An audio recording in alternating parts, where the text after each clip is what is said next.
I met a gypsy. So, and do they still do the concerts and all that? The rock and race, yeah. They still do that stuff. Yeah. The stadium trucks are gone though. They're gone. Yeah. See, that was probably one of the biggest draws. Huge amount of people from a GA attendance would go to a track just to watch that. Yeah, they were pretty spectacular. Well, you got a big problem, right? You watch that and you're a kid, then a supercar goes past, you're off getting an ice cream. Yeah.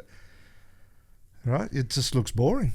Yeah, and so you think that was a problem that they kind of faced almost? Yeah, I reckon I reckon if you're the promoter, you want those things there. Yeah. Because it brings people into the, brings people to the track that probably wouldn't go, It's going to bring a kid in that normally wouldn't go to the sport, and then he might watch the V8 race and then think and follow the sport. So, yeah, but then you got people at the top end of town that just hate the things. Yeah, because it's kind of taken attention away from. You see it. They come down the front show. straight, go the whole corporate box is just jammed, packed. Everyone's going, "What's this thing? This is unbelievable." Yeah, and it brought in guys like Toby. You had this kind of outside industry. I mean, I know there was a lot of interest in Toby whenever he was there, and I know commercially he did well with it. So there was sponsors that wanted to pay. But dude, you know why Casey Stoner, like Mick Doohan? I mean, there's so many great Australian motorsport personalities. Like Chad Reed, I'm sure would have loved to come and drive. Yeah, one of a lot those of people things. would drive in it. The best thing about the stadium truck, you could just race it anywhere. Yeah, true. You didn't have to change a thing. Same tyre, same thing. Just where do you want to race? Let's just race. And so the model was pretty solid there, right? So someone owned all the trucks. Yeah, Robbie Gordon. Yeah, so Robbie owned all the trucks, and then it cost X amount to race for the weekend. Yeah. And then if you could, let's say it cost $50K for the weekend, and you could bring in $80K in sponsors, you just made $30,000. Yeah, I raced them for 4 years. The most profitable thing I ever did. Really? Yeah. Pretty cool. So why'd they go away? Yeah, supercars didn't want them.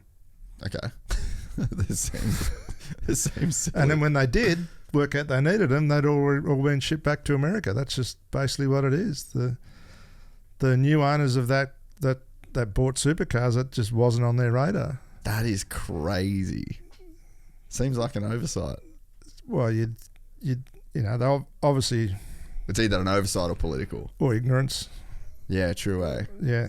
Yeah, I guess you don't know what you don't know. No. Are they fun cars to race and drive? It's probably the best fun and the best race car I've ever driven. Really? Yeah. Yeah. Because it's what you had, right, you had people from all different motorsports with a different style. Mm. And then, so when I first did it, 2015... Super Cheap Auto rang me and said, "You want to race a stadium truck at the Gold Coast?" I said, "Yeah, I'll give that a go." And I've been to the track before and everything. So I went out there and I'm like, "Oh, you're on pole position." I'm like, "Oh, this is good." And then I got into the race and got into the braking area, and I'm like braking so deeper than anyone else, and then I'm able to get the thing around the corner. Then I come up, Sheldon Cruder's come from a dirt background. He's backing it in. So there was just like multiple ways you could make those cars go and fast. it sort of end up with the same lap time. And then as we all started racing together, we all started copying each other's style, I never used the handbrake for the first 6 races, and then I'm like, oh, maybe what do I do with this thing? And then you come back to the same track 2 years later, you're going 3 seconds a lap quicker because in the same truck, and you've just got this evolution of all this different style of racing. You got IndyCar guys in there, some NASCAR guys, and off-road guys, and supercar guys, and then people on bikes, and everyone was a bit older and different parts of their career, so they weren't really. There were some young guys there too, and you wanted to help them. So no one really worried about their driver IP, They were just like, "Whoa, what'd you do there, man?" You're like, "Oh, that was cool. Let me try that." It was real free flowing, and that's the vibe, I guess, that come across too. Was that was like the fun category? Like that was it was more like a show than a sport. Yeah, and that's what people said to me. "Oh, you guys actually racing?" And you're like, "Yeah, we're racing. We're racing because it like pole position's $4,000 US, right? Yeah, right. For pole, so you want pole, but what you want to do is get the money and put it on the bar that night and take everyone out and have a good time. That's what it was about. That's pretty that's cool. so sick. Could they do? They probably couldn't do an independent series, I guess, out of something like that. Yeah, you could. Yeah, you reckon? Yeah. It wouldn't be hard to make that thing fly again. Yeah, right. Have you ever thought about bringing it back, or? It needs it. They did one event at Sydney Motorsport Park that wasn't round a key supercar race. Yeah. And people didn't come to it. Yeah. Okay. And they also did one at the Speedway at Parramatta, and when a sprint car race is on, it didn't draw a crowd. It needs to be around one of those key marquee events. I think it just works well if it's the Long Beach Grand Prix or the Detroit Grand Prix or the Adelaide 500. It's something that needs to be at an event already. At an event where I think that's what it works. They didn't draw a crowd just by themselves. Yeah, okay, that's interesting to know. Yeah. So where are they now? Like, is somebody they're all back in the US, and they're racing them in the US. I think Robbie would have a fleet of probably 40 trucks there. So it wouldn't be that hard for him to service them, send them back, and race here again. It wouldn't be that hard. Someone just need to go and do a deal with him. Just make the call. Yeah, well, like not you personally, but just someone make the call. Someone make the call. Yeah, because it just seems like a no-brainer, and I know like it was profitable for people. Like, I mean, Toby's not even a car driver, and they were making money out of his truck. I remember one of the arguments with supercars. We wanted what do you say? It was maybe $100,000 to bring the show to the Gold Coast. It might even be $50,000. It's like the ticket's $100 to get in. You not think that many more people are going to come through the gate to see him? Like, it's pretty simple maths. Yeah. And so you've ended up racing them around the world, or? Yeah. So how did that work? I met a guy called Bill Hines. So I met him the first race at the Gold Coast, and he was parked next to me. I didn't know him for a bar of soap, but I just started talking to him, and he said, "Oh, do you want to come and race my other truck in America?" I'm like, "Yeah," and then just went over there and raced for him, and had a pretty cool thing going on. So he was, the band Live. Yeah. Yeah. So he's from the same town as they are. They got this big building there in where the hometown is. York, Pennsylvania is where they're at. Right. The recording studio was there and everything. So basically, the truck team was sponsored by the band, and they'd come to every race and hang out and just love motor racing. So it was like 3 years of there where we just rolled around racing trucks and hanging out with dudes in a rock and roll band. It was pretty wild fun.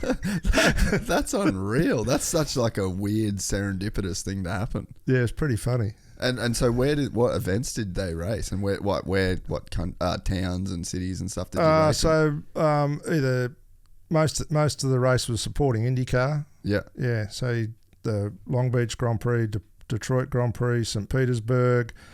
We did a double header at Texas Motor Speedway with IndyCar and NASCAR trucks, and we set up a race. We went backwards up pit lane, then we jumped onto the banking and jumped in the infield and had a dirt section with a big gap jump. And what would you look up there, Griff? Can you put up the what would you type in YouTube? Stadium Super Trucks, Texas Motor Speedway or something. It'd show that. Just go on YouTube there, Griff. Yeah. That sounds like a really good time. What was it again? Stadium Super Trucks, Texas Motor Speedway. Yeah. Stadium Crash compilation. Yeah. See, there you go. Give the people what they want. And they're pretty safe, those things, eh? Yeah, to a point. Like what happened to Mingo wasn't real safe, but... Yeah, that was gnarly, eh? Yeah. So this is it? Yeah, that's it. Let's play this one, Griff. So you're in this one? Yeah, I'd be in there. Go to... Just fast forward a bit through the... Nah, like way fast forward once they're driving. Because dude, these things are sick because you can literally make a track out of anything. Anywhere. Same tyre, same...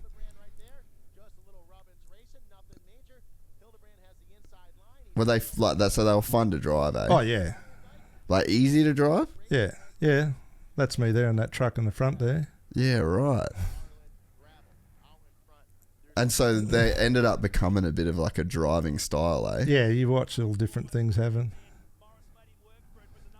God, what a sick little deal to have go down, eh? You never know who you're talking to in life, do you? There's a Joker lap. Yeah, right. So they... There's a they have like a this is Joker a big gap lane. jump Yeah. coming up.